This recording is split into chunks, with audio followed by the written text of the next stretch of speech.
सूर्य अस्त का समय हो, प्रदोष का समय, प्रदोष काल, शाम के समय पर कटोरी में सरसों का तेल ले लीजिए। शंकर के शिवलिंग पर किसी मंदिर में जाकर सरसों का तेल शिव पर चढ़ा। तेल चढ़ते समय शंकर के शिवलिंग पर त्रिपुंड बना दें। ये एक उंगली, चीटी उंगली के पास वाली उंगली शंकर के शिवलिंग पर टच कर कर रखें और अपनी मनोकामना पूर्ण करें। बाबा विश्वनाथ पूरा करता है। भगवान शंकर के द्वार पर स्वयं शनि महाराज आज मिलने के लिए, और जितने ग्रह नष्ट देने वाले हैं, कारक ग्रह हों, बेकार वृत्ति वाले हों, वो सब आज शनि सबके दोष मिटा देता है। शंकर भगवान के मंदिर में आज शनि प्रदोष के दिन, मंदिर में नहीं तो घर में अगर शंकर का शिवलिंग है तो एक दिया अवश्य लगाओ। शनि महाराज जीवन का सुख प्रदान करेंगे, आनंद। शनि प्रदोष, मान लो कोई व्यक्ति पैसे खाकर चले गया, नहीं दे रहा है, तो शास्त्र कह रहा है भगवान शंकर के मंदिर में शमी का पत्र, शमी का पत्ता, शमी पत्र, शंकर के मंदिर में काली तिल्ली के साथ में शमी पत्र, शनि प्रदोष सुख का दिन। स्वयं शंकर को प्रिय है प्रदोष का व्रत, इसलिए निवेदन है बन सके व्रत करते हुए भगवान शंकर का अनुमोदन करें, जीवन को सार्थक बने। भगवान शिव का स्मरण करते हुए आनंद करते हुए। शंकर सुख की दायनी है, शिव आनंद के। वो क्या नहीं देता?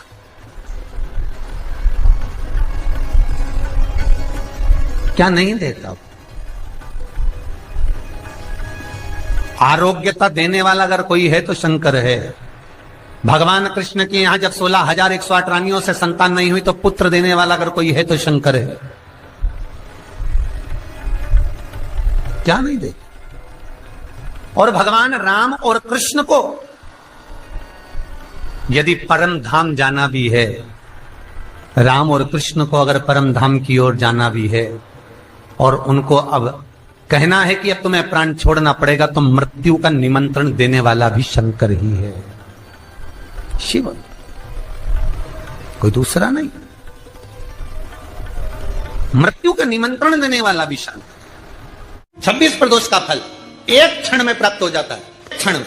तब कहा जिस दिन प्रदोष का दिन हो, 26 प्रदोष में से कोई भी प्रदोष का दिन हो, और प्रदोष काल में आप अपने घर से जल और एक हाथ में घी का भरा हुआ दीप, प्रदोष का दिन हो और प्रदोष काल में आप अपने घर से जल और एक हाथ में घी का भरा हुआ दीप लेकर जिस दिन शंकर के मंदिर में जाते हो, शंकर को जल चढ़ाकर हाथ का स्पर्श जलाधारी पर कर कर शिव मंदिर में दीप प्रज्वलित कर देते हो, 26 प्रदोष का पुण्य फल उसी क्षण प्राप्त हो जाता है। 26 प्रदोष का फल एक ही दिन में, एक ही क्षण में प्राप्त हो जाता है। 26 प्रदोष। शमी की जो पत्ती होती है,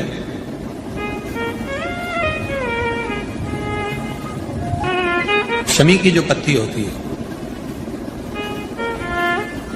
एक पत्ती में जितनी पत्तियां लगी होती हैं और एक पत्ती के अंदर, जरा ध्यान देंगे, जैसे इस पत्ती में ढेर सारी पत्तियां लगी हुई है, पत्ती में से भी एक पत्ती तोड़ोगे और एक पत्ती तोड़ने पर उस पत्ती को भी अगर गिनोगे तो उसमें बहुत सारी पत्तियां होती हैं। आज प्रयास करना, अगर कहीं आपको शमी की पत्ती मिले तो जैसे ये पत्ती, इस पत्ती को तोड़ा गया, इस पत्ती में से एक पत्ती निकाली गई और एक पत्ती निकालकर आप धीरे से रखना, उसमें भी बारीक बारीक बारीक बारीक बारीक बारीक बहुत सारी पत्तियां नजर आती हैं। शिव महापुराण की कथा कहती है, जो सोमवार की अष्टमी हो या प्रदोष का व्रत हो या 12 महीने की शिवरात्रि हो या किसी भी दिन प्रदोष काल के अंतर्गत शंकर भगवान को एक शमी का पत्ता कोई भूलवश भी समर्पित कर देता है, तो जितनी एक पत्ती में पत्तियां होती है और उस पत्ती के अंदर भी एक पत्ती को तोड़ने के बाद जितनी पत्तियां होती है, उतने जन्म मृत्यु लोक में मनुष्य के नहीं होते। 84 लाख योनियों में से वो योनियां कट जाती हैं और देव योनि प्राप्त हो जाए। एक शमी पत्र की इतनी महत्वता है। लड़का लड़की 40 साल के हो गए, 35 साल के हो गए, उनका अगर विवाह नहीं हुआ है बहुत रिश्ते आए चले गए, संबंध आए चले गए, या जो बेटा बेटी चाहते हैं कि हम अच्छा पढ़कर एक नौकरी सरकारी प्राप्त कर लें, कोई ऐसा अच्छा जॉब हमारी किस्मत में मिल जाए, उन बेटा बेटियों से निवेदन करूंगा, यदि आप चाहते हो तो एक प्रयास जरूर कर लो, एक प्रयास अपनी जिंदगी में जरूर करो। शिवलिंग समझ लेना जरा अच्छे से, शिवलिंग जलाधारी गणेश, कार्तिकेय, अशोक सुंदरी, और ये शिवलिंग, और ऊपर भगवान शिव की 5 बेटियां, जया, विषहरा, शामलीवारी, दौतली, देव। 3 प्रदोष या 3 शिवरात्रि। कितनी प्रदोष? 3 या 3 शिवरात्रि। मेरा बेटा बेटियों से निवेदन है, जो अच्छी पढ़ाई कर रहे हैं, मेहनत करो, अच्छा पढ़ो, और मेहनत के साथ में जब कंपटीशन एग्जाम में बैठने का समय आए, 3 स्थान जहां पर आपको, प्रथम अशोक सुंदरी,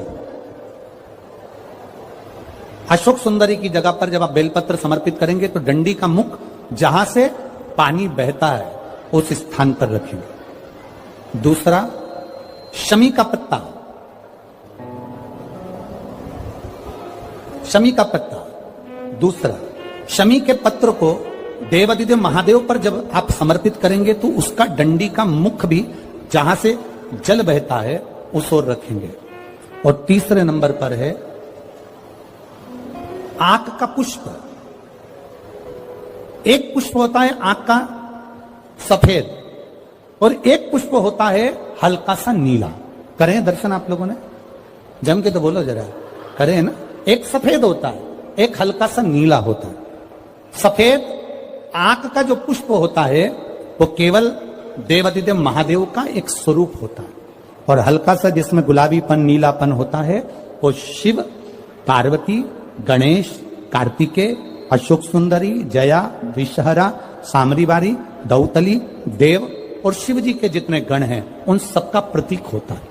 तो तीसरे नंबर का जो आंख का गुलाबी कलर या हल्का नीला सा जो पुष्प होता है, उस 5 पुष्प का गुच्छ मां जगत जननी का जो स्थान है जलाधारी, जहां अगर आप इधर बैठे हो तो उसकी विपरीत दिशा, इधर बैठे हो तो उसकी विपरीत दिशा, इधर बैठे हो तो उसकी विपरीत दिशा, विपरीत दिशा में उस पुष्प को समर्पित करना है। अच्छी पढ़ाई करो, अच्छी मेहनत करो, और मेहनत के साथ में जब कंपटीशन एग्जाम के लिए जा रहे हो, उस जगह पर सीए की पढ़ाई भी कर रहे हो, चाहे किसी भी पढ़ाई में लगे हो, मेहनत के साथ में बाबा देवादिदेव महादेव को 3 प्रदोष या 3 शिवरात्रि आप दिल से बाबा को समर्पित कर कर, बाबा से प्रार्थना कर कर अशोक सुंदरी पर चढ़ाई हुई बेलपत्र को वापिस लेकर आइए।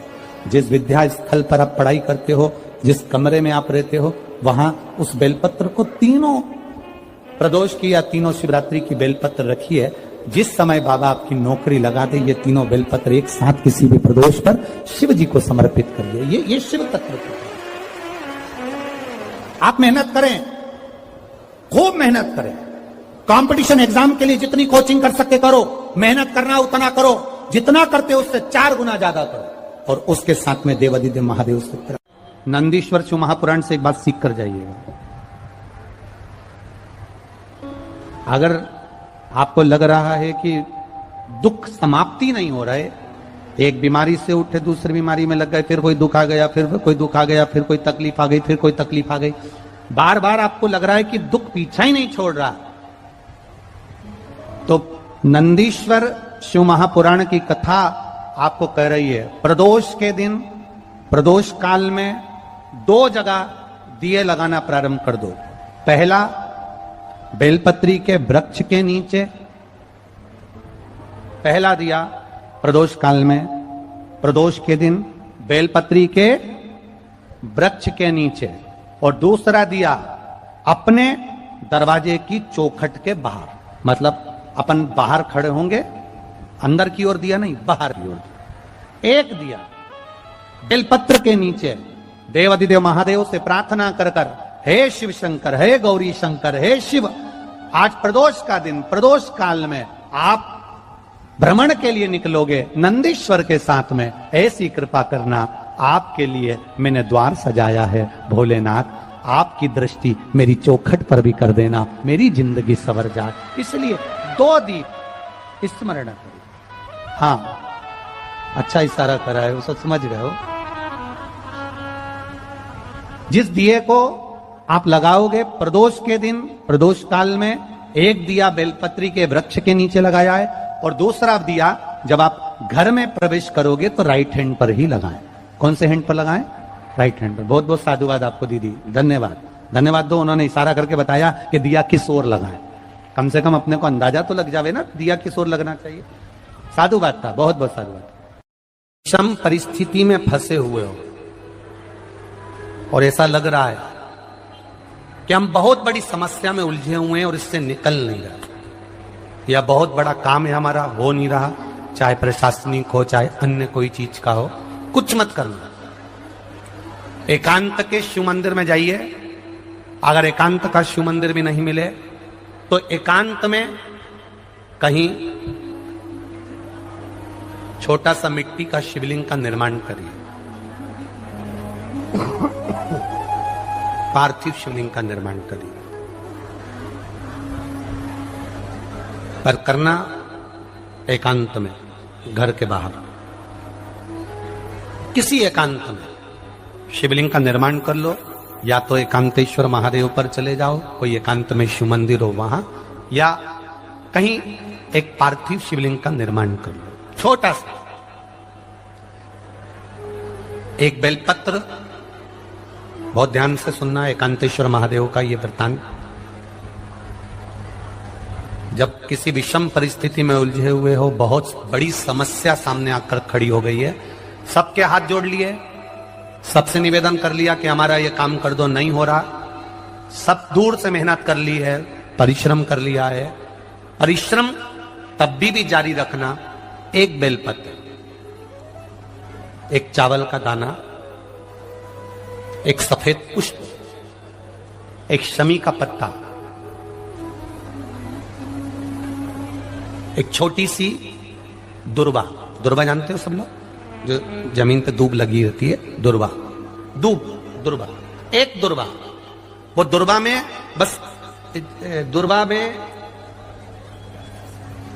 वो जो दुर्वा होती है, कोई कोई दुर्वा एक डंडी की होती है। दुर्वा में बस इतना ध्यान रखना कि दुर्वा एक रहे और उसमें से 2 पत्तियां निकली हुई हो। देखिए ना आप लोगों ने, पहले बोलो, जम के बोलो, देखा है ना? दुर्वा एक हो और 2 पत्ती की हो, एक ही कहलाएगी। 2 पत्ती निकली हुई दुर्वा, एक श्वेत पुष्प, शमी का पत्ता, बेलपत्र, चावल का एक दाना।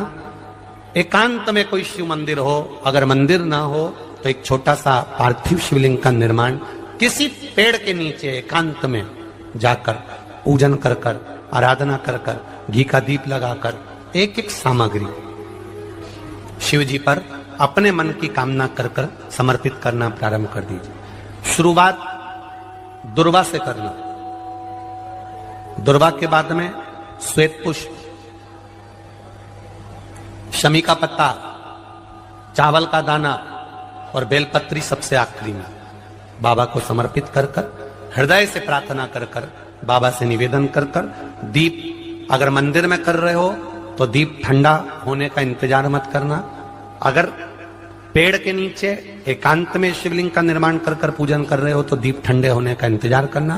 दीप ठंडा हो जाए तब भगवान शिव को ले जाकर विसर्जन करना। जो एक बेलपत्री है बस उसको घर लेकर आना, बाकी का सब विसर्जन कर कर आना। मेरा एकांतेश्वर महादेव उस कार्य में सफलता प्रदान कर देगा। एकांतेश्वर महादेव की आराधना। तुम आज शनिवार की प्रदोष है, कहते हैं शनि प्रदोष के दिन जिस भाव से हम शिव से जो कहते हैं, मेरा देव अधिदेव महादेव हमारी झोली में वही डाल देता है। अब दिल से कहो उसको, वो दिल से सुनता है। प्रयास करना, जब जब जिस जिस महीने में जो जो प्रदोष पड़ा करे, जब प्रदोष पड़े, बन सके 1 बेलपत्र, बन सके 5 बेलपत्र, शमी पत्र, हरे मूंग, हरा मूंग, बेलपत्र, एक कलश के अंदर थोड़ा सा पानी लेकर एक बेलपत्र, हरा मूंग, शमी पत्र डालकर और उसमें थोड़ा सा गुड़ डालकर भगवान शिव का स्मरण कर कर प्रदोष काल में, मान लो कोई काम आपका बहुत जरूरी है, बहुत दिनों से